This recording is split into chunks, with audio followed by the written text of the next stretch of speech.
So in the Nintendo Direct we had a couple of days ago, we had the surprise reveal of The Legend of Zelda Echoes of Wisdom. Being the first mainline Zelda to have Zelda as a playable character, I'm sure everyone is excited for its release, myself included of course. However, there is something that concerns me that I just want to rant about, that being that Zelda seems to have no other abilities other than creating echoes. As explained in the reveal trailer, in Echoes of Wisdom Zelda will be able to create imitations of certain objects called echoes, and then use these echoes to traverse around the map, solve puzzles, and even defeat enemies. I especially like the fact that you can create echoes of enemies you have previously defeated and make them fight alongside you. My main problem with this is that from what we know of so far, it doesn't seem Zelda has any other abilities besides this, meaning no magic or any other weapons. The reason that this is a problem for me is that Zelda is kind of known for her magic, and being that we are finally getting a game where Zelda is the main character after all of these years, and yet she doesn't seem to use magic, it's just kind of frustrating. Of course, we have to bring the context of the game into account. Echoes of Wisdom does not seem like an action-adventure game, but more of a puzzle game, and we can see the inspiration from Breath of the Wild and Tears of the Kingdom with its openness and creativity. This still doesn't change the fact that players have been waiting 10, 20, if not even 30 years for Zelda to be the protagonist of her own game. For a Zelda-focused game to finally come out and she's essentially stripped of everything we've known her for,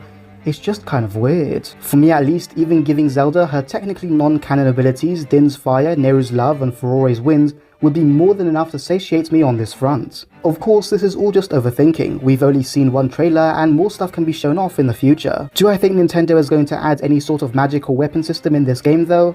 No, not really.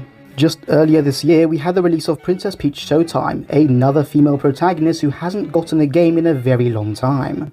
And how did that game turn out? It's barely stimulating for anyone over the age of 8. The Kirby series is probably more complex gameplay wise than Princess Peach Showtime, and that's just annoying. I mean, we've known these characters for literal decades. We probably don't want a game where it's not even fun for kids, or a game where the main character just plays with props. Of course, I'm not saying Echoes of Wisdom is going to be a bad game. I'm absolutely going to buy and play it. I'm just asking why characters like Peach and Zelda can't be badass like Samus or Bayonetta. Princess Peach obviously does so many new things she's never done before in Princess Peach Showtime, but it's so simplified and there is so little variety that it's just disappointing. Anyway, the main point that I'm getting at is to let Nintendo characters, especially female ones, to do new things while also appealing to both younger and older audiences. Peach has a game where she dresses up in different costumes? Sure, but give it a higher skill ceiling. Zelda has a game where she can create imitations of certain objects?